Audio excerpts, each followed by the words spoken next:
კომპანიაში და თუ ავტომობილის სურვილი გექნება, ჩვენ გვყავს დღეს საქართველოში კი არა, ამიერკავკასიაში ამდენი ავტომობილი ადგილზე არავის არ აყავს. მარი, შენ იცი რა, მეყოლება, რამდენ ხანში გეყოლება 8 თვეში. 8 თვეში მეზობელი მყავს, ერთი 4-ჯერ ცოლი შეიცვალა. ერთმა კიდე 65 წლისა ცოლი მოიყვანა, ბავშვი გაუჩნდა, მაგრამ პრობლემა რა არის იცი? ბავშვი დაემსგავსა სხვას. მეზობელს დაემსგავსა. აქედან გამომდინარე, რომ არავინ არ ინერვიულოს, ჩვენ გვყავს ავტომობილები დღეს საქართველოში, მსგავსი არავის არ ყავს. მოვიყვან კი არა, უყურე როგორ არის, რასაც იტყვი, ის უნდა გააკეთო. ზოგი არის, რომ მარტო წერის მეტი არაფერი არ იცის, წერს და ისეთ რამეებს წერს, რომ სინდისი, ნამუსი არ გააჩნია. ხო?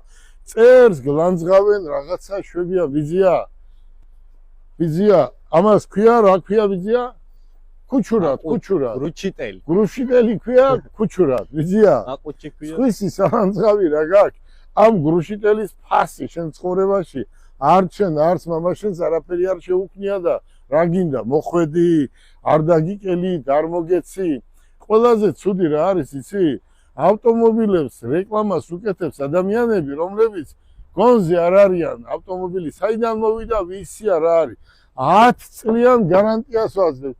ისო ჟესტი თხელია, რა იცი, შენ თხელია თუ სკელია, გაზომე? თუ ყავდა, მითხარი. გეკითხები კაცო, რა იცი? როცა ჩვენ 10 წლიან გარანტიას ვაძლევთ, значит, ეს ავტომობილი არის კარგი. მოდი, კიდევ ერჯერ, გიო, დიდი მადლობა მინდა გადაგიხადო. ეს არის ძალიან კარგი ავტომობილი, ზვიადი. მინდა დიდი მადლობა გადაგიხადო. აი ეს ბიჭები, ბევრნი, ახალი გუნდი, კარგი გუნდი, ძველი მოვაშორეთ, ვინც მოსაშორებელია, უნდა მოიშორო. ოპერაციას იკეთებენ რატო? რაღაცა სხეულზე გაქვს ზედმეტი და უნდა მოიშორო და უნდა მოიყვანო, ეძიო, არჩიო და კარგი გუნდი უნდა შექმნა. მე ყველაფერს ვაკეთებ, რომ ახალგაზრდა გუნდი მყავდეს კომპანიაში. მარი, დიდი მადლობა, გიო, დიდი მადლობა, კარგი ბიჭები ხართ, კარგი გუგები ხართ. ჩვენ იმდენი ავტომობილი გვყავს და გვეყოლება, რომ საქართველოში ყველა იქნება კმაყოფილი. განვადება გინდა, აი მნიშვნელოვან რამეს ვიტყვით. ჩვენ ხო ვთქვით, მარი, რომ დაუშვათ, ზვიადის ყავს ავტომობილი.